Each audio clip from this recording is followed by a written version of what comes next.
We come from the stars, and that's who we are. We are voices. There's nothing to fear. Explode in your rear. Feel our voices.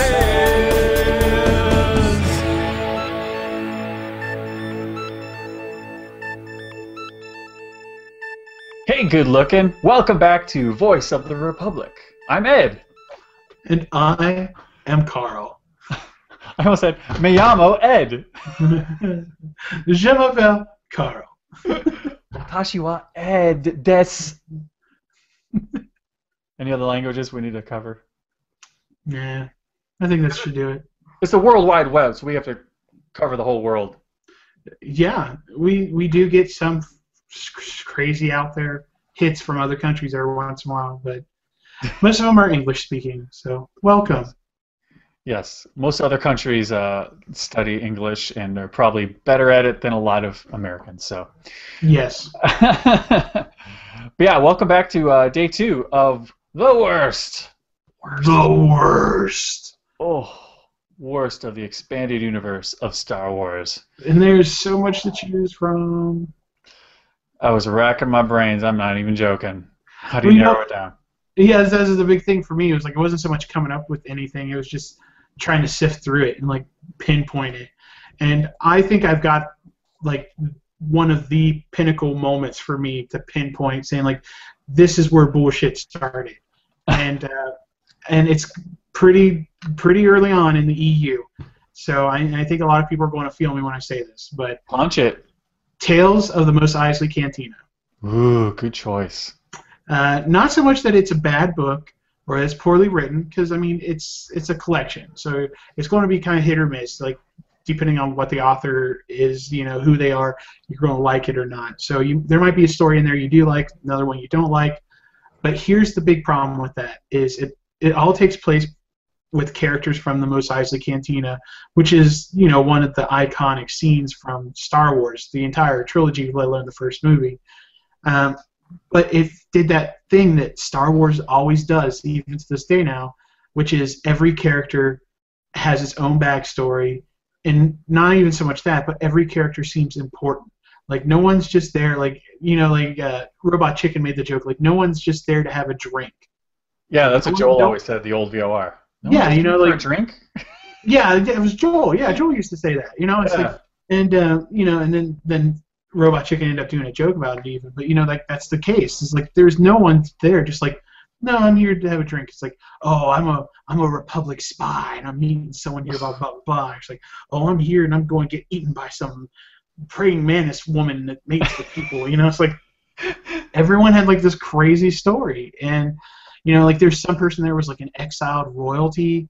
It's just so goofy. There's just so much stuff, and it's cool and all, but like that set the precedent. So now you got like even the guy in the background of Empire Strikes Back with the ice cream maker. Yeah, has a backstory now. You know, not everyone needs this huge long backstory. Not everyone needs an excuse. You know, sometimes I just leave my house to get eggs. You know, I don't have like a grand epic story in front of me. It's like I'm not taking the One Ring to Mordor. I'm just picking up. You know, and that's what Star Wars gives the impression of. It's like after this point, you know, like everyone is on their own mission with the ring bearer. You know, it's like everyone has their own ring that they're taking care of. You know, it's just kind of ridiculous. It's one of those things that like it plagues EU from that day on, and it's something I always have a problem with. So. Yeah, totally agree, and I think a lot of it is the marketing of trying to make. If you make every little character like that we've seen important, it'll create a demand for it. It makes it more personable, so you can identify with it, and then it's not just a guy having a drink or some shady-looking dude. Because some people you thought were like shady and like, ooh, well, there must be an evil bad guy. But now you're like, oh wait, he's the deposed prince. He just looks like a bad guy, but that's his cover. Yeah. Not even, I mean, even the bartender had this crazy backstory. Yeah, he wasn't just there slinging drinks. You know, it's like he wasn't just getting his 9 to 5 in. No, he had ulterior motives, like everyone else. Yeah, And okay, so let's take a look to the degree of let's take a look at Greedo. And Greedo was in there. We know his story. He's a low-level bounty hunter schmuck. They're like, hey, you should go and try and collect from Han Solo. I'm sure everybody was like, he's totally going to get killed. Watch this. But they sent him in, and he was cocky enough to go try it. Solo kills him. But according to the Mos Eisley Cantina, the bartender saw it as an opportunity to create a drink for Jabba. And there's like some, contest on Tatooine. If you can create this amazing cocktail for Jabba, you're going to get mad cash. So he, throws Greedo in a juice tiger. He makes a Greedo drink, and he wins a bunch of cash. I mean, yeah. What the hell is that? It's just so strange. And that's another thing going back to what we were talking about earlier is the consistency of tone in the Star Wars universe. It's just really strange. But yeah. I think the other thing that this really hits on is the fact that for some reason fantasy and sci-fi fans are probably the worst about this, but they'll see a character and they can have 3 frames of a movie, no lines, no dialogue. They could just be standing in the back. And then you're going to have a fan group pop up for that one character that has no lines, no backstory. It's look what happened with Boba Fett. He has 2 or 3 lines through the entire Empire Strikes Back, and then next thing you know, he blows up. He's not even a big character, and he's huge. Or Aura Sang. Even Vader was the same way. Yeah. Vader was just supposed to be a badass looking lackey. And was written that way. He's basically, you watch him on film, he's a tough guy, but that was the extent of it. Yeah, but his and role changed because of fan response. Exactly. So they kept him around. He survived all that, and he goes on to become the main antagonist through the rest of the films.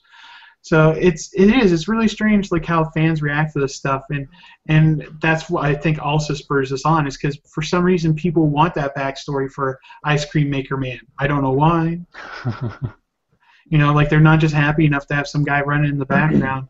Maybe he's like, dude, I just made this ice cream, and I put 3 hours of work into it. I don't want to lose it. It's I'll be damned if the Imperials are going to eat my chubby hubby one day. Chubby hubby. So that's right. I don't know. Yeah, I mean, I'd be just as satisfied learning about, he's just a guy trying to feed his wife and kids. He brought them to Cloud City for a better life. Lando smiled at him one time because they both recognized the same song on the elevator. They wore the same shirt one day. They wore the same.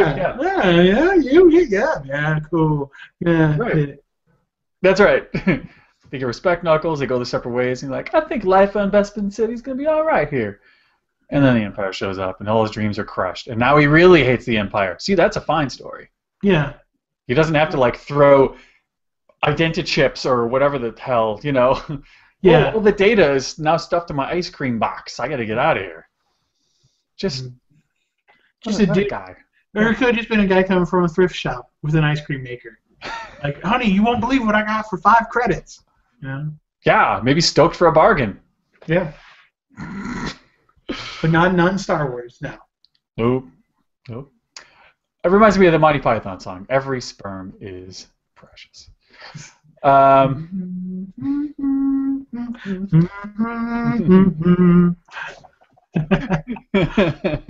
Great song. I got a story about that. I got to tell you after the show. Okay. All right. So my second PV Star Wars EU thing. You ever want to see me get irate? Bring up the Yuuzhan Vong. So, Star Wars came on the scene, like we said. It pretty much made its home, established its rules. Everybody seemed to be okay with that, to the degree that tons of properties started to imitate it. And it was definitely separate, very separate feel, very separate fandom from Star Trek or anything else that had come before.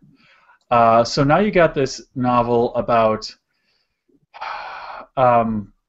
the Yuuzhan Vong, which basically means the chosen race. So they're kind of like Genghis Khan's Mongolian hordes that barge into the Star Wars galaxy, and they're set to conquer with their fanaticism and their religious zealousy. Now they almost succeed in totally overthrowing. Never mind what happened with the rebels versus the Empire. That was small potatoes, guys. They almost overthrow everybody. Why? Because the Force doesn't affect them. Okay, so they're outside the Force, as one of the Solo Jedi children said. Now they're the ultimate Luddites because all of their technology, their weapons, their ships are organic or genetically engineered. For example, they fly in, they like attack a Jedi outpost at the first scene of the Yuuzhan Vong war book or whatever, and they're like this giant space whale, and they shoot torpedoes, which are like torpedo worms. And the Jedi never saw it coming because they're not light, they're not dark, they're just outside the Force. So, despite having all these biological weapons and ships, and you know, we all know that the Force is an energy field created by all living things. All living things. Just because these guys came from the yard next door, the Force doesn't work. It has nothing to do with them. It does not bind them or penetrate them. They just show up and kick everyone's ass. Mm-hmm. So it bugs me. They're like masochistic Klingons with a lot of facial tattoos and kinkiness about them and creative armor. And I'll be honest, that's probably like my biggest problem with them. Like outside of everything else, is that they're like totally like skin grafting and putting metal inside of themselves, and you know, it's like it's all like S&M creepy, like you know, 9 Inch Nails meets Marilyn Manson sort of crazy crap. You know, it's like it's a Slipknot race. Yeah, it's just so strange. It's seriously they. Like, whenever you see, like, artist renderings of them, like, from the comics and everything, they straight look like something out of a gore show. Oh, totally, yeah. It's like demonic pinheads and stuff. Yeah, it's goofy. Yeah, but the thing that upset me the most about them is that this concept of the non-Force group, the non-Force group attacking our heroes and their children, not being affected by the Force, what bugs me to hell is that they're like the kids you played with when you're little, and you got your G.I. Joe guy and he's on a motorcycle, and then he's got his G.I. Joe guy on a motorcycle and they're coming at each other, they're attacking, and he like jumps into the air and he's like, and I shoot missiles at you. I'm like, there's no ramp. Well, it doesn't matter. My bike can jump. And I just shot missiles at him. Like, but you don't have missiles. Well, you didn't see them, but I got missiles. Or yeah, it looks like I'm out of weapons, but actually I got secret invisible weapons. I'm like, in a force field. And my guy, he's like Wolverine. He just heals. You can't kill him. I'm like, then I'm just going home because this is stupid. You know, we're operating in this world that has rules, and you're just gonna like, nothing affects you. I don't want to deal with that. So now this is the enemy that they bring into Star Wars? Come on. You know, it's one of those things that they're devised from the ground up to be a Star Wars villain. You know, they have the problem where the Jedi are getting too powerful and all their EU stuff. So it's like, well, we need a way to like go ahead and disable the Jedi as a fighting force. Mm-hmm. And that's just super cheesy. It's kind of like Doomsday with Superman. Like, it's a character that was developed from day one to be the answer, to be the destruction of this group of people. So why not have them come along and then discover or develop a way to counteract the Force? You know, like have them just show up and then, no Force, what can you do? That's kind of like, oh, well, that's kind of cheesy. Like, why not make them more sinister, more bad guys? They show up, they get their ass handed to them like the first time. Like, you know, they send out probing attacks. Like, like these guys are pushovers, and next thing you know, the whole time they've just been developing like a counteraction for the Force and like their tactics and everything. So then they come in and just wipe everyone out. You know, it's like that's a villain. That's an arc for villains right there. That's them growing, showing that they're intelligent. But no, like just from start, we got anti-force force field. Whatever. Exactly. Whatever.